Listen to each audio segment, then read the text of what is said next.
देख रहे हैं केवल सच टीवी। जब मैं बोकारो 9 बजे रात में गया, हमारे कार्यकर्ता भी खड़े थे, बड़ी संख्या में जनता खड़ी थी 9 बजे रात में। जब इन लोगों से पूछा, कार्यकर्ताओं से कहा, भाई इतनी भीड़ क्यों है? तो उन लोगों ने कहा कि सर, बच्चा चोर आया हुआ, बच्चा चोर को भगाने के लिए जनता सड़कों पर उतरी हुई है। अब बताइए, इस प्रकार का शहर के बीच भय का माहौल, लोग रथ जगा कर रहे हैं बच्चों को सुरक्षित रखने के लिए। कौन दुनिया में झारखंड को लोगों ने लेकर चला गया? मैं अपने आंखों से रात में देख कर आया हूं, 12 बजे रात घर लौटा हूं। हजारों की संख्या में लोग वहां पर खड़े थे बच्चा चोर को पकड़ने के लिए। अभी झारखंड जा कहां रहा है? कौन इसको देखेगा? कौन इसको संभालेगा? इसी दिन को देखने के लिए झारखंड राज्य अलग किया गया था। इसी दिन के देखने के लिए इन लोगों ने सरकार बनाई है। बहुत दुर्भाग्य है। आज हम लोगों ने चुनाव आयोग में जाकर के चुनाव आयुक्त से आग्रह किया, एक प्रतिनिधिमंडल में खुद गया था, कि जिस प्रकार से भय का वातावरण पूरे राज्य बना हुआ है, अपराधियों का तांडव, खुलेआम हथियार लहराने काम कर, धमकी देने का काम कर रहे हैं, लेवी मांगने का काम कर रहे हैं, हत्या करने का काम कर रहे हैं, बेटी बहन की इज्जत रावण लूटने का काम कर रहे हैं। हमने चुनाव से कहा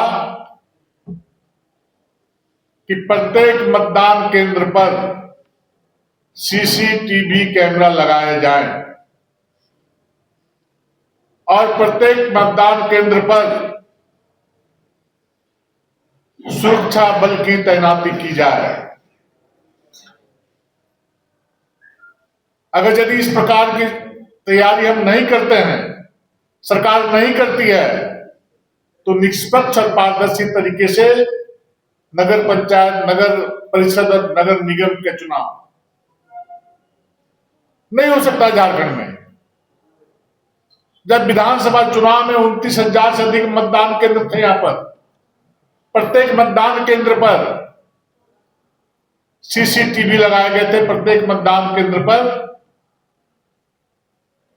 राष्ट्रीय सुरक्षा बल को तैनात किया गया था। इस चुनाव में तो 4300 लगभग 14 बूथ हैं।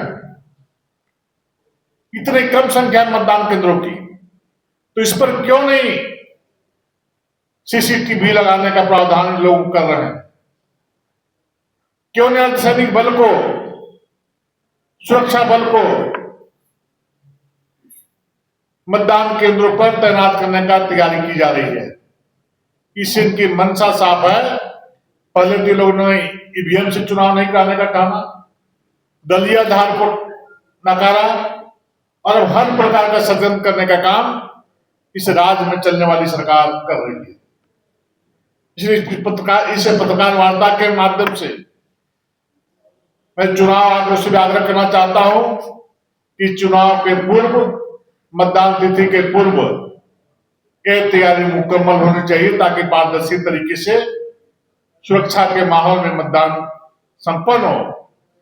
और इस संबंध में हम लोगों ने केंद्रीय गृह मंत्री से भी आग्रह किया है, मंत्रालय को भी चिट्ठी लिखा गया है कि निष्पक्ष और पारदर्शी तरीके से चुनाव कराने के लिए यहां पर केंद्रीय सुरक्षा बल की तैयारी करने का कष्ट किया जाए।